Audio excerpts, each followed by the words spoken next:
Assalomu alaykum azizlar, bizni kuzatuvchilarimiz. Doim sizlarga yaxshi kayfiyat bilan aloqaga chiqib yoki videolar orqali Instagramga chiqardik, lekin bugun shoshilinch bir sabab bilan chiqishga majbur bo'ldik. Avvalambor sizlardan uzr so'rayman, hurmatli biz Feruzani, qizlarni, meni yaxshi ko'rib hurmat qiladigan kuzatuvchilarimiz. Har doim sizlarga yaxshi kayfiyat ulashib kelganman, lekin hozir ozgina kayfiyatinglarni tushiradigan holatdaman. Sababi o'zim shunaqa holatdaman. Hozirgi kunda bitta singlim bor. Singlimni ikkita pochkasi ham qurib bo'lgan, yuragi kattalashgan, hozir og'ir ahvolda, dializda. Buni bilganlar yaxshi tushunishadi. Dializda apparatda singlimni ushlab turibmiz, Hindistonga olib borib srochno operatsiya qilishimiz kerak. Bu uchun bizga hozir katta summa kerak bo'ladi, kamida $50,000 pul kerak bo'ladi.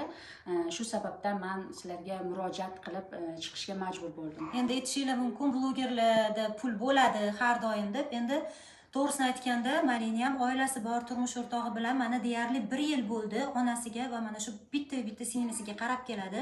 Bilasizlar, bunaqa paytda lecheniyaga oz-muncha pul ketmaydi.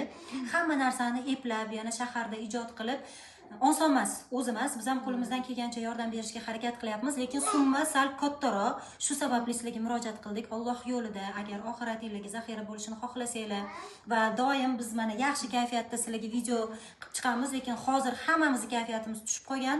Shu narsa birinchi o'rinda turibdi. Shu qiz hayotini sizlar bilan birgalikda saqlab qolsak, Alloh taolo albatta sizlarga ham bizga ham ajrini berar degan umidimiz bor. Seni asrash mening burchim singlim, shu yo'lda jonimni ham ayamaman.